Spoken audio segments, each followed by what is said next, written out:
Okay na, ma'am?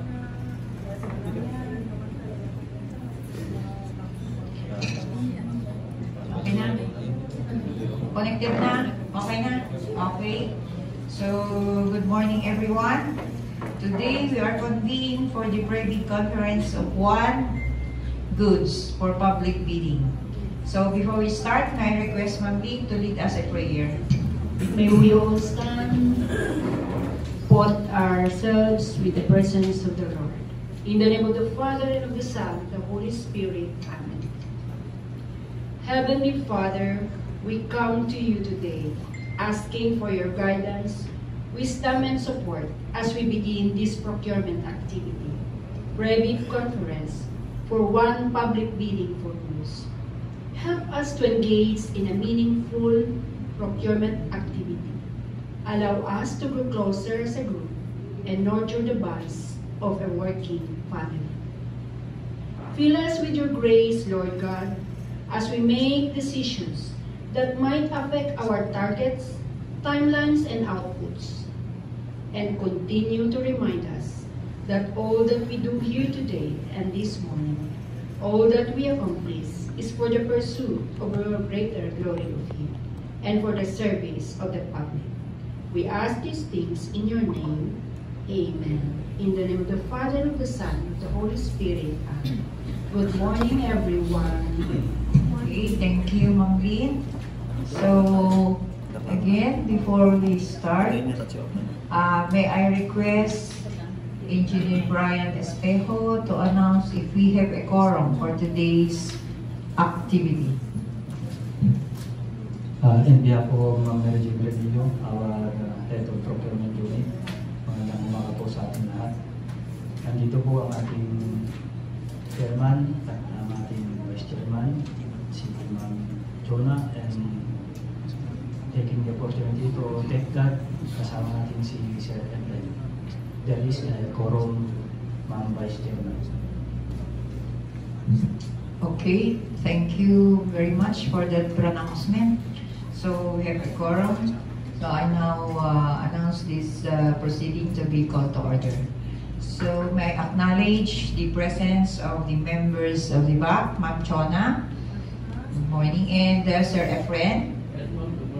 Also the members of the BAC Secretariat, good morning to all of you. And likewise, the members of the support group, technical working group, who are with us. And most especially to the representative of the end user section, the maintenance section, for this one goods for public bidding. And to all those who are with us through our YouTube channel, good morning to all of us. So we have a private conference for contract ID number 24GAB0015, supply and delivery of road safety devices in place for use along Ilocos Norte Apayao Road, KO 499 plus minus 799 to KO 506 plus 841, Dingras, Ilocos Norte.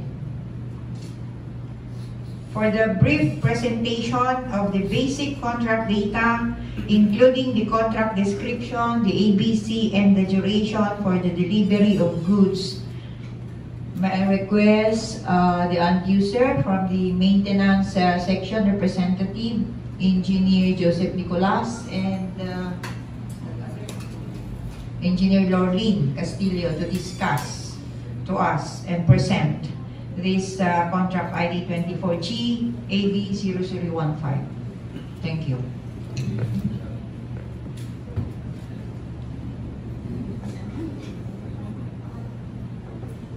Good morning, ma'am and sirs. We're here to present you the contract ID number and project name 24GAB0015.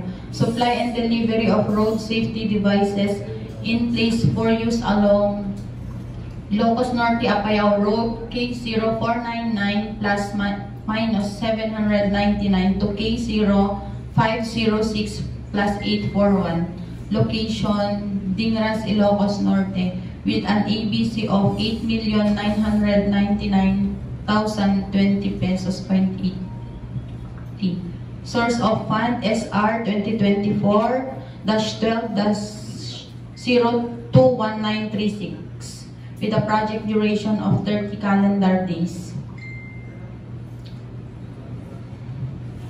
Solar pavement level marker stud flash type with a quantity of 960 each. Specifications, dimension 143 mm diameter by 47 mm solar panel, mono, single, crystalline 5B, 5 volts, 120 and material, aluminum die-cast coated with zinc metal, rechargeable battery, nickel, and 2,200 mega. Solar panel, anti-heat lithium iron phosphate. Security locks, 6 pieces stainless safety locks. LED chip 10 mm diameter, 0.20 per chip, super bright. Weight 1,000 grams, gradient on LED sides 30 degrees. Compression test 30 tons, LED color white. Top polycarbonate with IPO registration with BRS/MIRDC testing certificate. Cylindrical top, no corners, soft grab sides walls with 6 security posts. Aluminum alloy coated with zinc metal. Vertical oriented spaced grooves with solar cell and integrated circuit coated with high quality clear polycarbonate with crisscrossing reinforcing ribs. Note with installation includes freight and handling cost concrete epoxy and diamond core debit. With a 1-year warranty applied on this item based on DO number 8 series of 2022.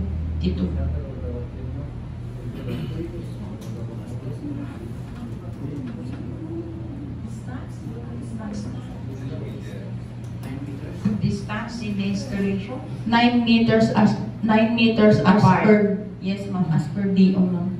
Okay. So ilang kilometers lahat?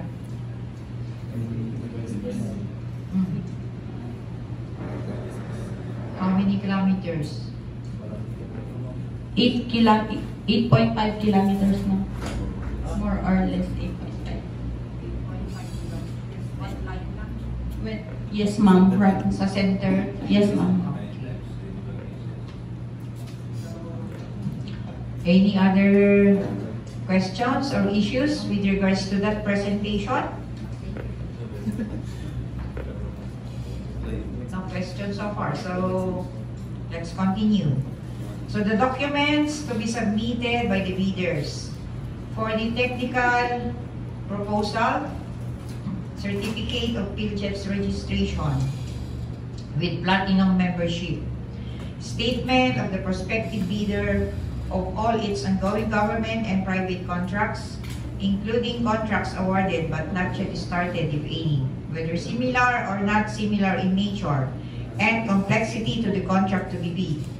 Statement of the bidder's single largest completed contract, similar to the contract to be bid, except under conditions provided for in Section 23.4.1.3 and 23.4.2.4 of the 2016 revised IRR of Republic Act 9184 within the relevant period as provided in the bidding documents. Original copy of bid security. If in the form of surety bond, submit also a certification issued by the Insurance Commission or original copy of notarized bid securing declaration. Conformity with technical specifications, which may include production or delivery schedule, manpower requirement, and or after-sales parts, if applicable.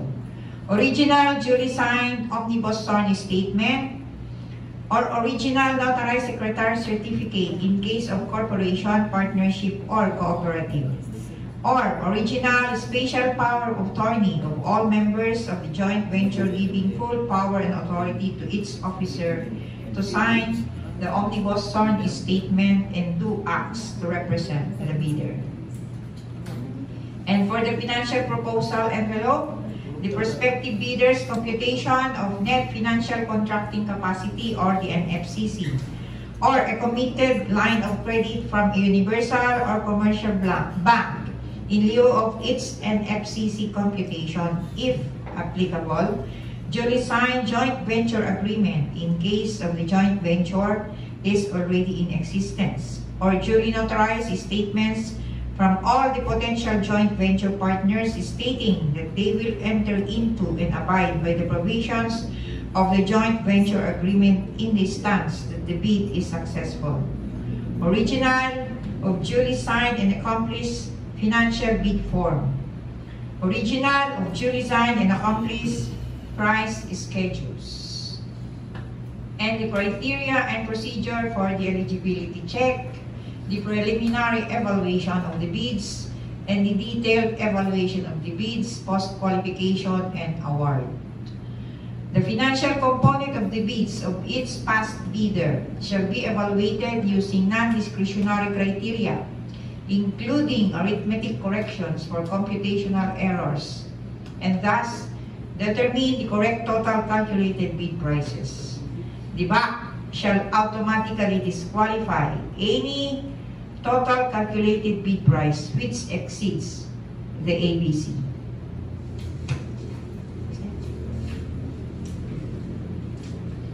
So, again, do we have any comments since from the BAC members? So, hearing none, this proceedings is hereby adjourned. Thank you. Mas matagal pa yung nag-antay tayo. Thank you, Miss. Other matters to be discussed by the chairman who is on leave today. That is why I did not acknowledge.